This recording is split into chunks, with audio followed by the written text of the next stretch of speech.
the biggest discovery for Honey about Honey was how deeply bonded he is with his family, right? Yeah. And how close he is to his mother. I don't think anybody can be this honest as Yeah. what. I mean, at least not in India. There's no Indian celebrity Yes. that has ever True. been so honest and so naked. Thanks of Asipur and Monsoon Shootout and Shaitan. Those days, 2012, 13 is when I met him. And he was just starting out. And here is Honey Singh, put on so much weight, dealt with a complete breakdown and a complete crash, and didn't ever think he'd come out of it. And what we saw 3 days ago in the AP Dillon concert with him, and Mozez was there, and You he were said there. that it Yeah. shook the arena. I mean, Mozez went round full town, test 200 plus boys, and then to find Vicky, to be able to be on this journey with him, and it was Vicky's first film. She told me about him, and I tested him. And Vicky came into the film. He came into my life, and Zubaan happened. Hello everyone, welcome to Showsha. I am Titas Chowdhury in conversation with Guneet Monga, Kapoor and Mozez Singh. Hello. Hi. How are you? Hi, thank you. Titas. Very good. How are you doing? Great, I'm good. I've seen the trailer of Yo-Yo Honey Singh Famous. It's so interesting. I'm really looking forward to see, there's so much to his life, behind the image that we see on screen. But tell me something. Why Honey Singh? Why did he become, a subject of your fascination, let's say? Isn't he a perfect subject, given his life graph Yeah. has gone through some insane highs, highest of highs, lowest of lows, from being the biggest rock star, superstar, to disappearing, Yeah. and not being around, to dealing with insane amount of controversies. Everything that he did, he was capturing the nation's attention. And captured in a short span of time, from where he comes from to where his life graph already is, and he's on a restart now. So I think he's absolute dream for a documentary to be made on, and that is why Netflix and all of us came together for this. Can you tell us who approached who first? So Netflix reached out to both of us. Yeah. And how easy or difficult was it to convince Honey Singh? He was already on board by the time they called us. Okay. Because they had already spoken to him, and they had already had an agreement and an understanding between them that they wanted to do this. Then they were just looking for the right director and the right producer. So after they had kind of locked everything between them is when they reached out to us. So that's how it happened. The project came to us as a ready thing. Yeah. And that's how we all got on board. And how long did it take to shoot the 3 whole years. thing? 3 years. Yeah, well, the whole film took 3 years to complete, in the sense the shooting, the editing, all of that stuff. It's Right. not like we were filming for 3 years. Yeah. But we filmed over a span of 1.5 years. Okay. Because when you're capturing somebody's life, it doesn't happen in 30 days. A person's life is lived, everybody's life is lived, and it goes through its own various journeys. And we had to be there to capture a large amount of that journey. So we had to spread it out over 1.5 years. And then, of course, the edit took some time because we had so much footage. Yeah. That we had to make sense of the footage that we had shot, right? And I mean, literally, we can make like 3 films on Honey right now. We have so much footage which we haven't used. Wow. Yeah, because you can't use everything that you shoot because there's so much footage. And then, of course, the film has music rights and archival rights, and all of that stuff I mean, takes a lot of time. documentaries are an observational piece, so you are following the person, talking about things, reliving things, but it is very observational. And that is not scripted. You don't know. And then as filmmakers, you react to the material you have, then you go further deeper, go further deeper, then you find more information. So documentaries are a whole different process. In fiction, you're shooting this scene today. It's a lot more controlled. In documentaries, it can go anywhere, and then as filmmakers, you find the story, you go deeper, you find the narrative that works and will, Sure. do justice to what we have taken on. Yeah. I think you should release like a bonus thing of all the footage that you haven't used. we'd be more than happy to. Um, if the film succeeds, why not? Yeah. You know what I mean? We have so much amazing material that we haven't been able to use. And the True. thing is that Honey is a very interesting man. He's a very colorful man. He's goes he has a spectrum of moods and emotions all the time, right? And he's very kind of unfiltered, and he says what he wants to, and all that. So we have the soft Honey, the family man Honey, the vulnerable Honey, Mm-hmm. the crazy Honey, the party boy Honey, the rock star Honey. We have so many Honeys. Yeah. So yeah, we can make a lot more out of this, but let's see how the famous does. That's But what we're. what an interesting life, right? Yeah. Tell me that one discovery that both of you made about Honey Singh that sort of really took you aback, because like I was saying, there's this very flamboyant image persona that he has. Tell me that one discovery that you made. I mean, for me, the biggest discovery for Honey about Honey was how deeply bonded he is with his family, right? Yeah. And how close he is to his mother, Hmm. how close he is to all of them, and how he's the center of their universe, actually. Honey is the luckiest person to have the family that he does because they really love him, right? And I was really, in a beautiful way, surprised to see how close they all are, how much love there is between them, and how much support they have for each other, and how they're just there for each other, man. They're just there for each other. And one more very sweet discovery that, at least for me, was that Honey's mom always wanted to be a singer, and Wow. she didn't become one. And it is like, in a way, Honey's carrying her dream forward. That was very sweet. Yeah. Yeah. The beautiful clip in the trailer where she's humming Nit Karke, that was really nice. Yeah. Any discovery, Guneet, that you made You know, at about the him? core, he's a really, really simple boy Yeah. who has the power and who has the power to dream Yeah. and dream so big that, you like regular people will be scared of dreams so big. And he will move heaven and earth to make sure he shows up for those dreams. His resilience and stuff that he's dealt with was all, a revelation for the last few years. His level of resilience is something to learn from. But at the core, he's just a really simple boy from Delhi, from Punjabi roots. But he, wants to win the world, and he's Yeah. winning. Absolutely. He's also, for the lack of a better word, a very controversial figure as well. And it's great that you have touched upon that. In the documentary, there were allegations of obscenity and, a substance abuse, so much. And like you said, he emerged stronger on the other side of it. Did you ever feel while filming that it was tough for him perhaps to revisit those times? You know, no. Because I'll tell you what happens. What happened with me and him was that he and I didn't know each other before the making of this film, Okay. and then we were introduced. We all met him together in Delhi for the first time. I mean, for my first time, they had known each other before, and then we slowly kind of developed a rapport, and we got to know each other. And as he got to know me, he realized that, okay, you know what, this guy's here to make an honest film, which I really think I have. And I'm very proud of the fact that we made an honest film. But this guy's here to make an honest film. He's not here to throw me under the bus. And I feel like I can trust him. And when that process started to kind of emerge, he was very open about everything that I asked him. And if there was a particular thing that he did not want to talk about, he would tell me that I just don't want to talk about this. And I would prod him a few times at different times because Sure.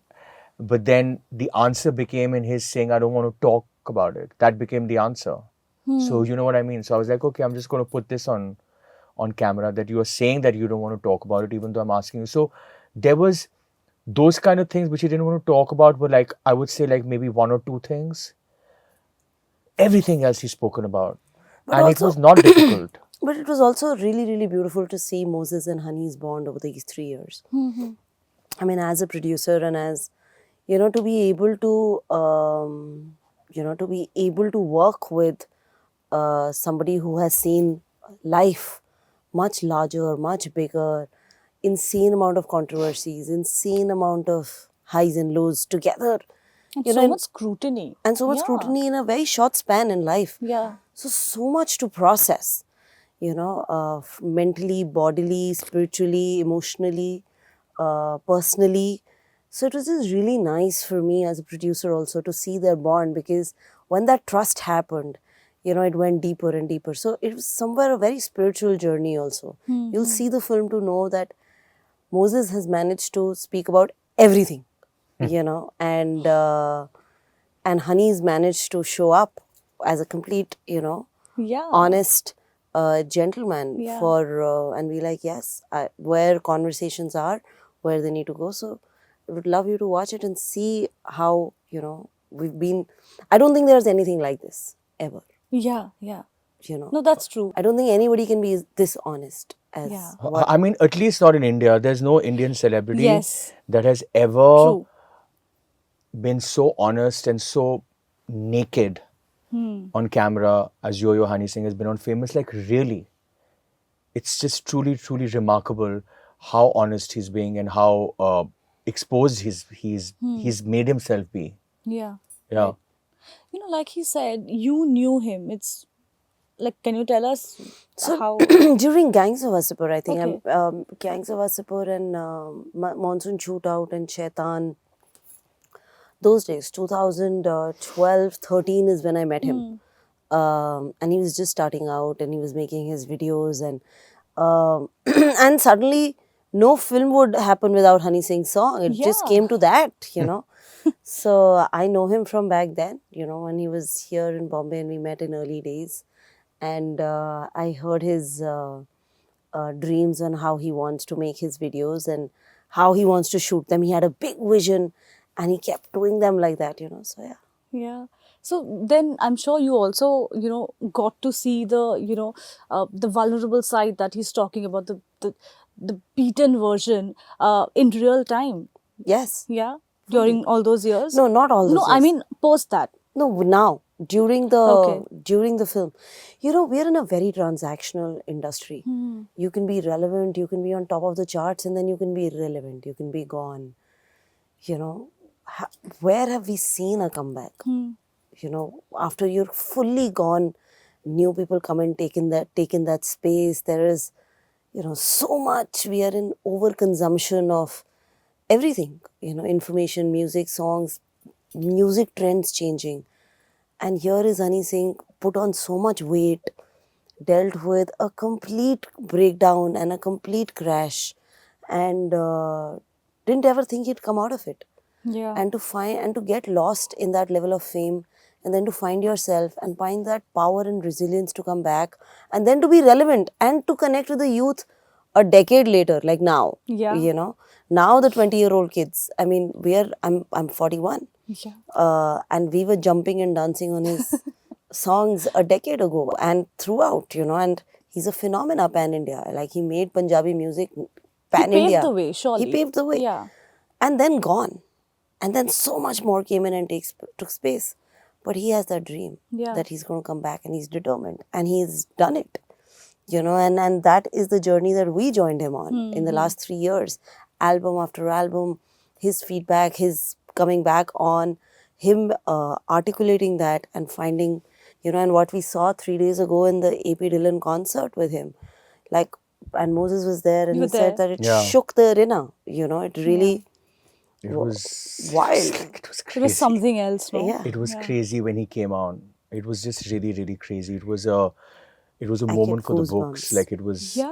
It Like was, the euphoria, I mean, I mean, it was, the whole place was shaking. shaking. The whole place was shaking. It was maniacal. Like, people were going berserk. Yeah. Because also it was a surprise. Right, right. Right? So they didn't know it was coming. And it was amazing. And the kind of love people have for him. And all of that love really comes from a place of his own self-belief, because he believes that he will never give up. Yeah. that love that he generates out of other people is because he believes in himself, and people recognize that. They recognize his music and they love his songs and they love all that, but they also recognize that this guy is here to stay. Absolutely. He's forever. Very true. On a different note, I think the both of you had collaborated for the first time on Zubaan. Yeah. Yes. Yeah. Can you tell me at that time? So, at that time, we can call Zubaan an indie film. Yeah. Right? Can you? It so was. It is. is. Yeah. Can you tell me what did it take to actually put that film together? Oh my God. I mean, In a nutshell. Heaven and earth. I think Heaven Mozez, and earth. I think Mozez is a director who has a really special bond with music. There's something about him and music, and it was his idea, and that was the core of finding yourself through music, and that was Zubaan. I think what it took for it to come together was Vicky. Absolutely. Imagine that, from Vicky. testing. I mean, Mozez went around full town, test 200 plus boys, and then to find Vicky, to be able to be on this journey with him, and it was Vicky's first film. So I think that's what Zubaan was, and will always be a very, very, very special film in our lives. And still go back to that music, it heals. Yeah. Zubaan has that power. I think it was a beautiful film. And you actually found Vicky. So, Thank you. all his fans have a lot to thank you for. I mean, the thing is, it works both ways, because as Guneet was saying, I had tested like every new actor in the city and had not found the guy. And Vicky came, she told me about him and I tested him, and Vicky came into the film. He came into my life, and Zubaan happened. But like, he also gave me my first film. Yeah. You know what I mean? It works ways. both ways. And we just met recently, and we were just only talking about what a pure experience it was to make Zubaan, because it was everybody's first, right? And we were all just like so happy that we were making the film, and it was an indie. So we were bootstrapping a lot of the time. But the thing is, we did it. And to be honest with you, it's because of Zubaan that I got my next project, which was Human, because Mr. Vipul Amrutla saw that and offered me Human, which is very different, but I don't know, he thought there was something. And it is because of Zubaan that I got famous. Yeah. Because Raghav Khanna, when he first made the call to me, he used to run Netflix Asia, he said that we want you to make this film, and Sikya is going to be producing it and all of that stuff. So I said, you know what? You called the wrong guy, because I don't do docs. I'd only done fiction. Yeah. And I was like, why are they calling me? And they were like, no, we loved how you handled music in Zubaan.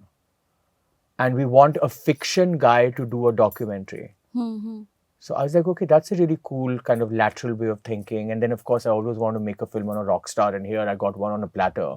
Yeah. So, it all worked out. But yeah, I'm very, very grateful to Zubaan. Very grateful to Zubaan. Lastly, I think the struggle of putting an indie film together and getting it released, I think that struggle still persists, heavily. God, yes. Yeah, I mean, look at All We Imagine As Light, the fact that it didn't get enough shows in India. What do you think will it really take for us to sit up and take notice of these films and give those films the audience that it really deserves? Netflix.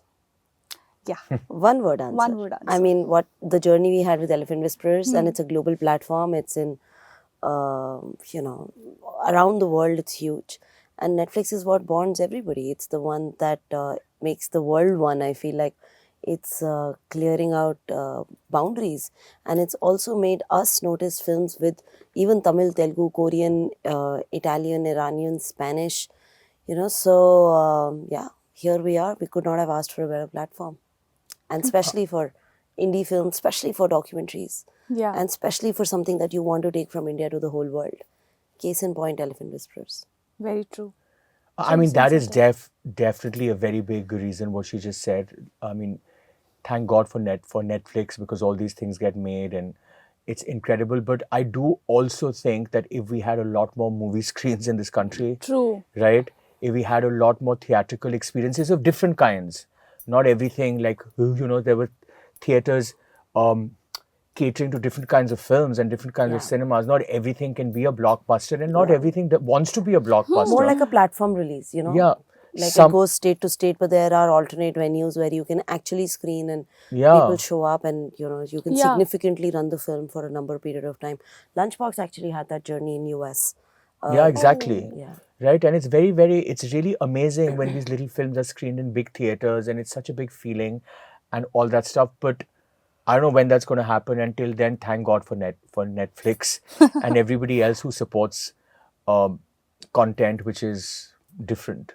Very true. On that note, thank you Thank so you, much to Titas. both Thank of you Thank so you. much. you. Thank All the you. very best for this Thank one, you. and have a very good 2025. Thank you. Thank you so much. Thank Thank you. And to you too.